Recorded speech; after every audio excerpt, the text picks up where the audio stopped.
제9장.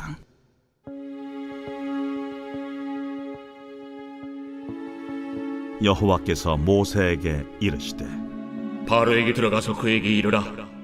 히브리 사람의 하나님 여호와께서 말씀하시기를 내 백성을 보내라. 그들이 나를 섬길 것이니라. 내가 만일 보내기를 거절하고 억지로 잡아두면 여호와의 손이 들에 있는 네 가축 곧 말과 나귀와 낙타와 소와 양에게 더하리니 심한 돌림병이 있을 것이며 여호와가 이스라엘의 가축과 애굽의 가축을 구별하리니 이스라엘 자손에게 속한 것은 하나도 죽지 아니하리라 하시고 여호와께서 기한을 정하여 이르시되 여호와가 내일 이 땅에서 이 일을 행하리라 하시더니 이튿날에 여호와께서 이 일을 행하시니 애굽의 모든 가축은 죽었으나 이스라엘 자손의 가축은 하나도 죽지 아니한지라. 바로가 사람을 보내어 본즉 이스라엘의 가축은 하나도 죽지 아니하였더라. 그러나 바로의 마음이 완강하여 백성을 보내지 아니하니라. 여호와께서 모세와 아론에게 이르시되 너희는 화덕의 재 두 웅큼을 가지고 모세가 바로의 목전에서 하늘을 향하여 날리라. 그 재가 애굽 온 땅에 티끌이 되어 애굽 온 땅의 사람과 짐승에게 붙어서 악성 종기가 생기리라. 그들이 화덕의 재를 가지고 바로 앞에 서서 모세가 하늘을 향하여 날리니 사람과 짐승에게 붙어 악성 종기가 생기고 요술사들도 악성 종기로 말미암아 모세 앞에 서지 못하니 악성 종기가 요술사들로부터 애굽 모든 사람에게 생겼습니다. 그러나 여호와께서 바로의 마음을 완악하게 하셨으므로 그들의 말을 듣지 아니하였으니 여호와께서 모세에게 말씀하심과 같더라. 안녕하세요. 가족 여러분, 매일 말씀의 김예찬입니다. 오늘 본문은 출애굽기 9장입니다. 1절부터 12절까지입니다.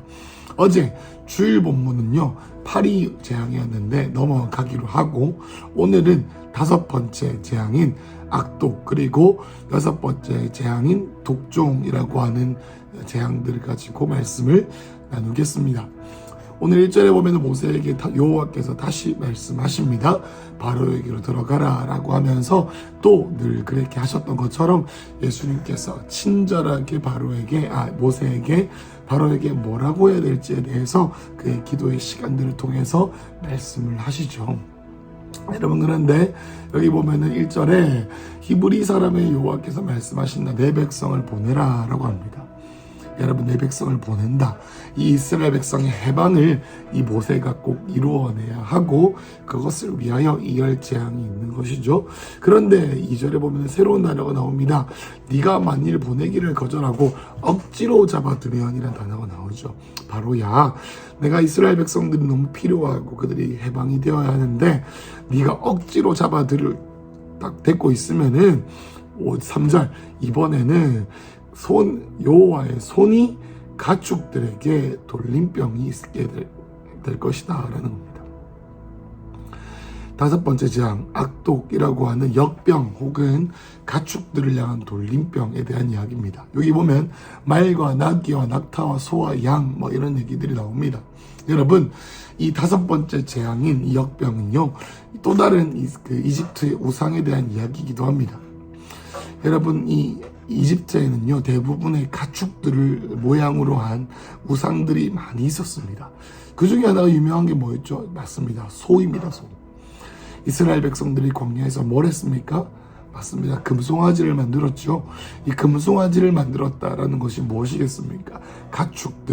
가축들로 인해서 그들의 삶 가운데 많은 물질적인 농업과 여러 가지 일들을 했죠. 여러분, 이와 같이 이스라엘 백성들은 이 가축들을 보고, 애굽 사람들이 가축들을 섬기는 것을 보고 우상 숭배를 따라했다라는 것이 과언이 아닐 정도로 이 애굽에서는 가축들을 통한 우상 숭배가 만연해 있었습니다.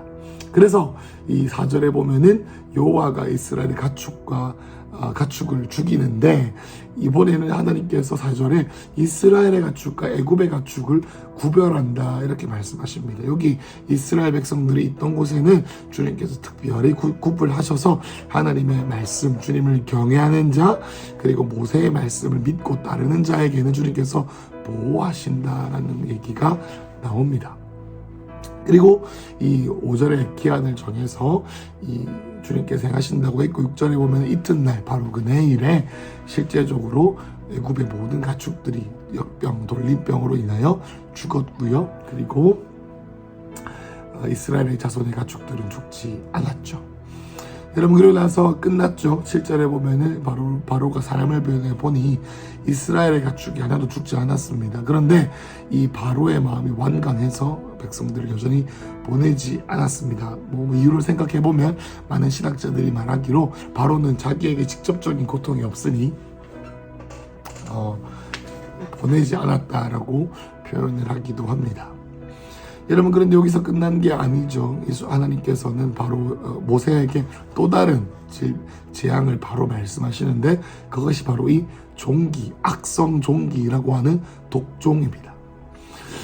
8절에 보면 여호와께서 모세와 아론에게 말씀하시는데 이것을 어떻게 하냐면 화덕의 죄를 죄 두 움큼이라고 하는데 이것은 두 손 가득 쥐고라는 뜻으로 해석하면 되고요.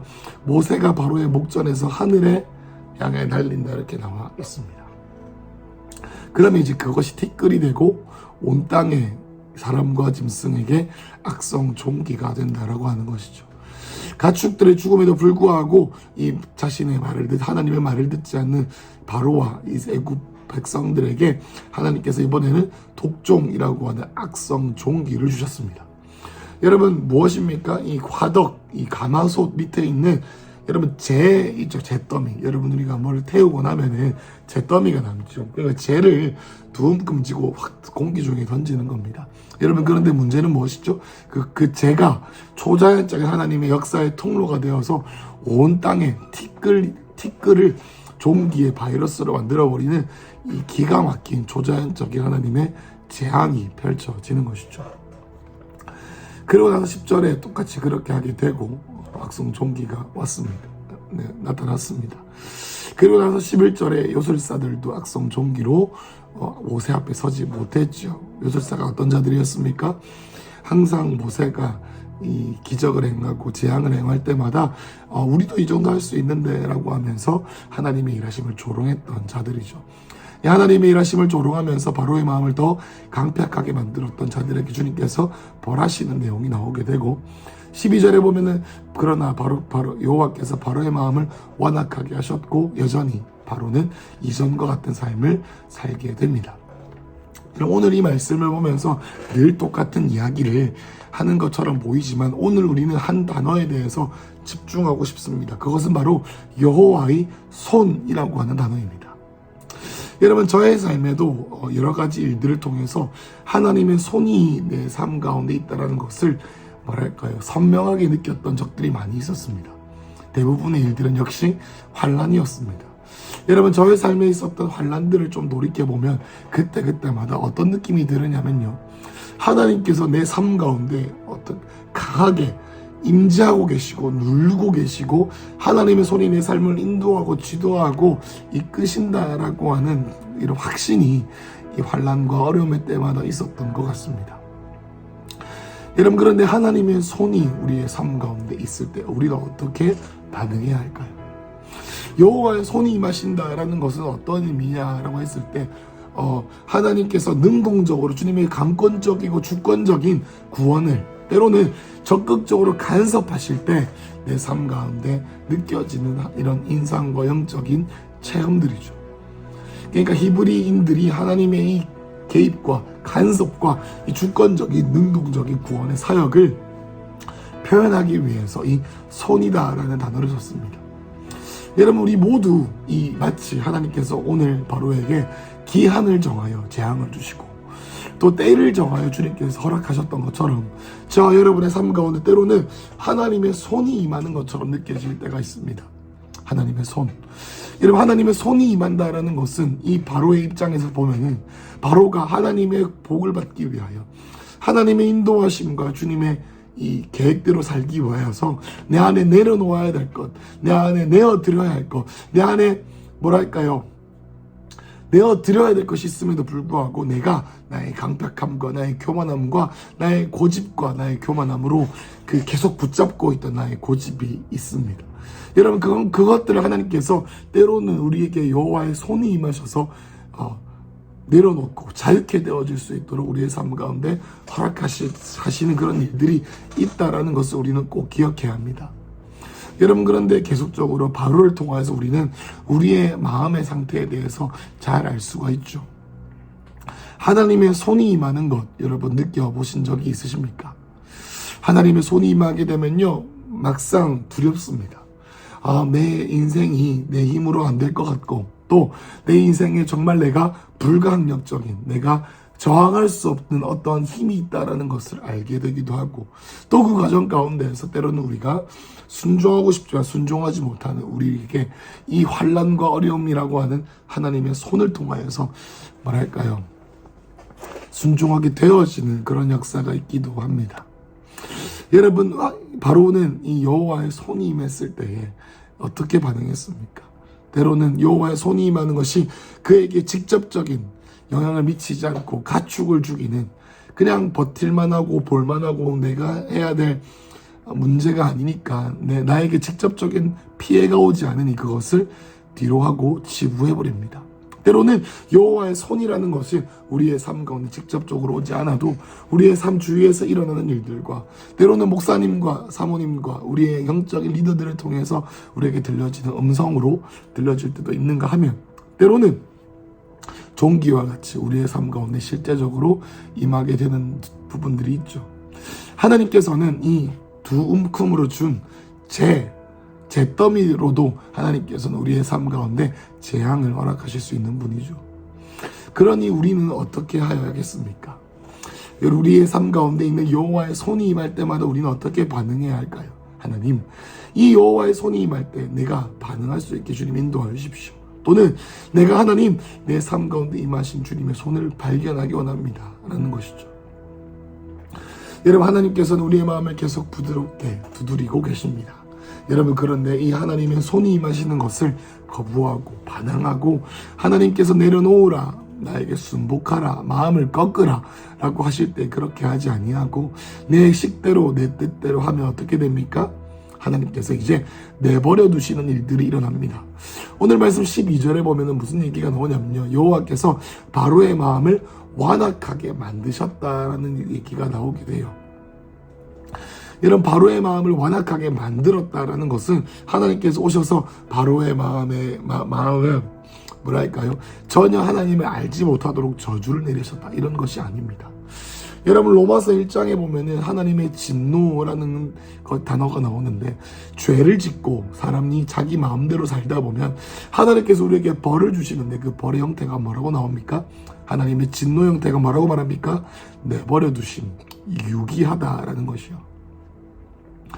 지금 하나님께서 바로의 마음을 강팍하게 했다라는 것은 하나님께서 오셔서 우리의 마음, 우리의 바로의 자유의지 가운데 오셔서 완전히 눈을 멀게 만드시는 그런 것이 아니라요, 죄와 어둠과 자기 자신의 고집에 사로잡혀 있는 자에게 은혜를 베푸시지 않는다라는 거예요.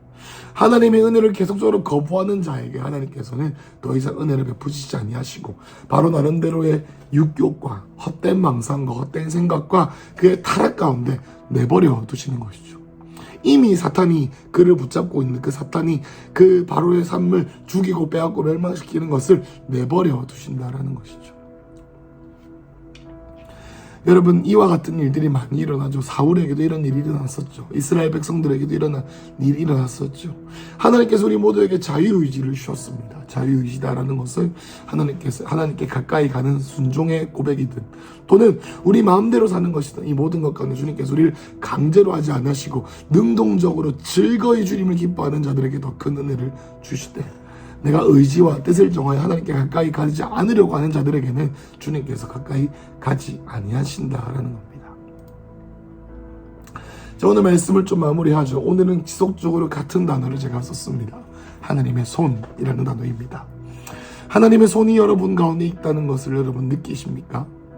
하나님의 손이 여러분의 삶 가운데 있고, 누구보다 이 예배와 기도와 이 큰 습교회 가운데 있는 깨어 하나님을 느끼려고 하는 자들을 통해 계속 선포되어지는 그런 메시지들, 그리고 우리 큰수교회 예배를 보고 또 큰수교회에 와서 예배를 경험하고 또 많은 이들이 말하는 것, 이곳에 하나님의 임재가 살아있다, 하나님을 경외하는 자들이 주님의 얼굴을 구하고 있다 라고 하는 이 공동체 가운데 주님께서 운행하고 계시고 하나님의 손이 우리가 보지 못할 뿐이지 일하고 계신다라는 것이죠.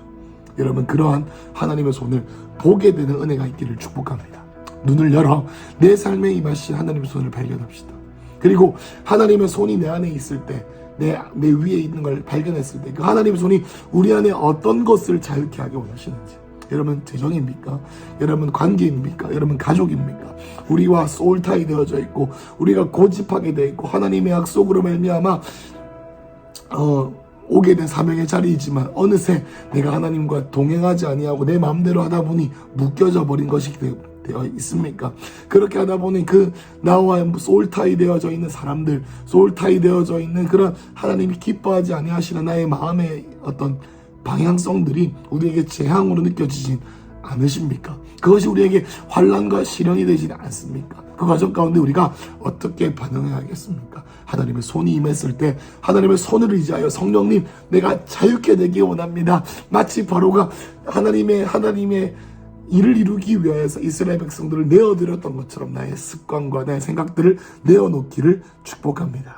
그래서 우리 눈에 보이기는 환난과 어려움처럼 보이지만 결국엔 우리를 위하여 일하고 계신 하나님께서 우리 안에 있는 자유를 누리고 경험하고 뭔가 우리 안에 있는 바로와 같은 강팍한 마음들로부터 우리를 자유케 하시기 위해 주님께서 우리의 삶 가운데 허락하신 많은 일들이 있다는 거죠. 그러니 우리 어떻게 해야 되겠습니까? 시선을 바꿔야 되는 거예요. 아, 하나님이 일하고 계시는구나. 그러면 우리가 가장 원해야 되는 건 뭐겠습니까? 우리의 마음이 강팍해져서 하나님의 임재가 떠난 상태를 가장 두려워해야 되는 것이죠. 나는 지금 어디에 있는가? 내 삶에 지금 하나님의 임재는 어디에 일하고 있는가? 내 눈에 보이는 상황이 아니라 하나님이 지금 내 마음 가운데 역사하고 계시는가? 하나님의 손을 나는 지금 느끼고 있는가? 우리 시편 말씀, 요즘에 23편 설교 듣는 것처럼 하나님의 의로운 오른손이 내 삶을 인도하시는 것이 사망의 음침한 골짜기에서 느껴지고 있는가라는 질문이 우리의 삶 가운데 문제에 대한 해결보다 먼저 있어야 될 줄로 믿습니다. 그래서요, 이번 한 주의 시작, 우리의 삶에 있는 많은 이야기들, 많은 어려움들이 우리 눈에 이제는 클리어하게 영적인 원리로 보여지길 축복합니다. 하나님, 내 삶 가운데 이만 하나님의 손을 발견할 수 있도록 인도해 주십시오. 하나님의 손이 나에게 목을 조르는 것이 아니라 하나님의 손이 나를 자유케 하시는 것임을 내가 깨닫게 해달라고요. 그러니 우리 모두 함께 눈을 열어 하나님을 바라보며 이번 한 주를 활기차게 시작하시길 축복합니다. 기도하겠습니다. 그리고 여러분, 오늘부터 매일 8시마다 이 다윗의 장막 기도회, 밤기 기도회가 시작됩니다. 그래서 우리 함께 기도의 자리를 지키며 주님을 갈망하며 나아가면 좋겠습니다. 기도하겠습니다. 하나님 아버지, 바로를 사랑하셔서 그리고 이스라엘 백성들을 사랑하시지만 애굽도 사랑하셔서 얼른 이스라엘 백성들을 보내야지만, 내려놓아야 되지만 그들이 자유케 되는 그 이스라엘 백성들과 애국 백성들을 다 사랑하시는 하나님께서 바로의 마음의 문을 두드리시며 마음을 강팍하게 하지 마라 라고 하실 때 마음을 강팍했던 바로와 같이 하나님의 손이 임했음에도 불구하고 모른 척하고 아닌 척하고 하나님의 깊은 그 하나님의 영적인 세계로 들어가지 못하는 내 안에 있는 굳어있는 마음을 제하셔서 하나님의 손이 임할 때 그 어떤 것으로, 일상의 가장 작은 것으로도 초자연적인 재앙과 기적과 놀라운 일들을 일으키실 수 있는 주님 앞에 순복하는 한 주의 시작 월요일이 되게 하여 주시옵소서. 예수님 이름으로 기도했습니다. 아멘.